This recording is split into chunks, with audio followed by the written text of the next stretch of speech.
آج ہم جانتے ہیں بیلنس شیٹ کو۔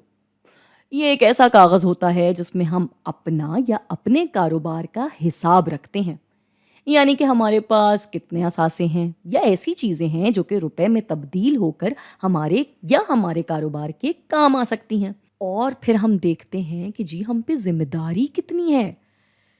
پھر ہم اثاثے کو ذمہ داری سے تفریق دیتے ہیں تو ہمیں پتہ چلتا ہے کہ در حقیقت ہماری مالی حیثیت کتنی ہے یا ہمارے کاروبار کی مالی حیثیت کتنی ہے۔ مثال کے طور پہ ابھی میرے پاس رکھے ہیں 2500 روپے اور مجھ پہ ابھی کوئی ذمہ داری نہیں ہے، تو پھر میری حیثیت کتنی ہو گئی؟ بالکل ٹھیک، وہی 2500 روپے۔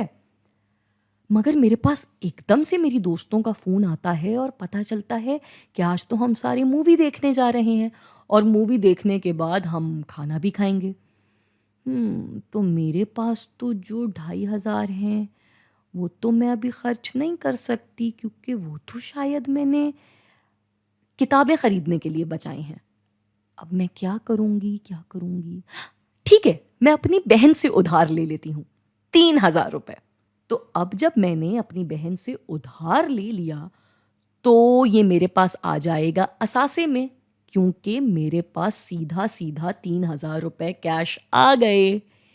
لیکن یہی 3000 میرے لیے ذمہ داری بھی بن جائیں گے، کیونکہ اب مجھے اپنی بہن کو یہ 3000 روپے واپس بھی تو کرنے ہیں۔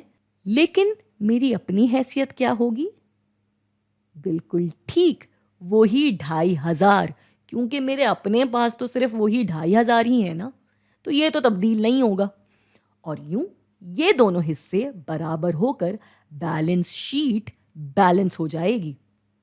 اگر کبھی ایسا ہو کہ آپ کی بیلنس شیٹ بیلنس نہ ہو رہی ہو، یعنی کہ اس کے اثاثے اور ذمہ داریوں والے حصے کی رقم برابر نہ آ رہی ہو، تو آپ پکا حساب میں کچھ غلطی کر رہے ہیں، کیونکہ بیلنس شیٹ اپنے نام کے عین مطابق ہمیشہ بیلنسڈ رہتی ہے، یعنی دونوں حصوں پہ رقم ہمیشہ ایک سی ہی آتی ہے۔